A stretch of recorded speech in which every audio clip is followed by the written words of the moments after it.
एक गांव में एक बूढ़ी माई रहती थी। माई का आगे पीछे कोई नहीं था, इसलिए बूढ़ी माई बेचारी अकेली रहती थी। एक दिन उस गांव में एक संत आए। बूढ़ी माई ने महात्मा जी का बहुत ही प्रेम पूर्वक आदर सत्कार किया। जब महात्मा जी जाने लगे तो बूढ़ी माई ने कहा, महात्मा जी, आप तो ईश्वर के परम भक्त हैं। कृपा करके मुझे ऐसा आशीर्वाद दीजिए जिससे मेरा अकेलापन दूर हो जाए। अकेले रह रह कर ऊब चुकी हूँ। तब उन महात्मा ने मुस्कुराते हुए अपनी झोली में से बाल गोपाल की एक मूर्ति निकाली और बुढ़िया माई को देते हुए कहा, माई, ए लो आपका बालक है, इसका अपने बच्चे की तरह प्रेम पूर्वक लालन पालन करती रहना। बुढ़िया माई बड़े लाड़ प्यार से ठाकुर जी का लालन पालन करने लगी। एक दिन गांव के कुछ शरारती बच्चों ने देखा कि माई मूर्ति को अपने बच्चे की तरह लाड़ कर रही है। नटखट बच्चों को माई से हंसी मजाक करने की सूझी। उन्होंने माई से कहा, अरे मैया सुन, आज गांव में जंगल से एक भेड़िया घुस आया है जो छोटे बच्चों को उठा कर ले जाता है और मार कर खा जाता है। तू अपने लाल का ख्याल रखना, कहीं भेड़िया इसे उठा कर ना ले जाए। बुढ़िया माई ने अपने बाल गोपाल को उसी समय कुटिया में विराजमान किया और स्वयं लाठी लेकर दरवाजे पर पहरा लगाने के लिए बैठ गई। अपने लाल को भेड़िए से बचाने के लिए बुढ़िया माई भूखी प्यासी दरवाजे पर पहरा देती रही। पहरा देते देते एक दिन बीता, फिर दूसरा दिन, तीसरा, चौथा और पांचवा दिन बीत गया। बुढ़िया माई 5 दिन और 5 रात लगातार बगैर पलके झपकाए भेड़िए से अपने बाल गोपाल की रक्षा के लिए पहरा देती रही।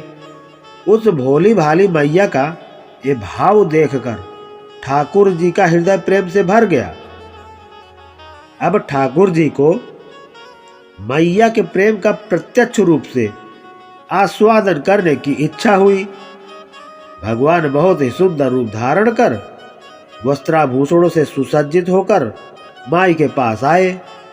ठाकुर जी के पांव की आहट पाकर माई डर गई कि कहीं दुष्ट भेड़िया तो नहीं आ गया मेरे लाल को उठाने। माई ने लाठी उठाई और भेड़ियों को भगाने के लिए उठ खड़ी हुई।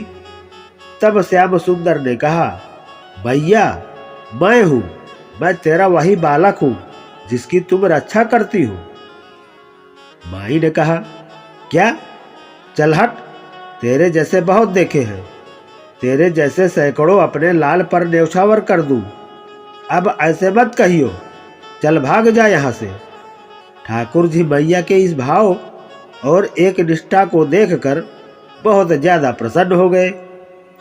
ठाकुर जी मैया से बोले, अरे मेरी भोली मैया, मैं त्रिलोकीनाथ भगवान हूँ, मुझसे जो चाहे वर मांग ले, मैं तेरी भक्ति से प्रसन्न हूँ।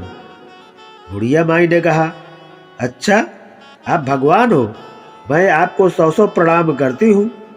कृपा कर मुझे यह वरदान दीजिए कि मेरे प्राण प्यारे लाल को भेड़िया ना ले जाए। अब ठाकुर जी और ज्यादा प्रसन्न होते हुए बोले, तो चल मैया, मैं तेरे लाल को और तुझे अपने निज धाम लिए चलता हूँ, वहां भेड़िए का कोई भय नहीं है। इस तरह प्रभु बुढ़िया माई को अपने निज धाम ले गए। भगवान को पाने का सबसे सरल मार्ग है भगवान को प्रेम करो। निष्काम प्रेम जैसे बुढ़िया माई ने किया, हमें अपने अंदर बैठे ईश्वरीय अंश की काम, क्रोध, लोभ, मोह और अहंकार रूपी भेड़ियों से रक्षा करनी चाहिए। जब हम पूरी तरह से तन्मय होकर अपनी पवित्रता और शांत की रक्षा करते हैं तो एक न एक दिन ईश्वर हमें दर्शन जरूर देते हैं।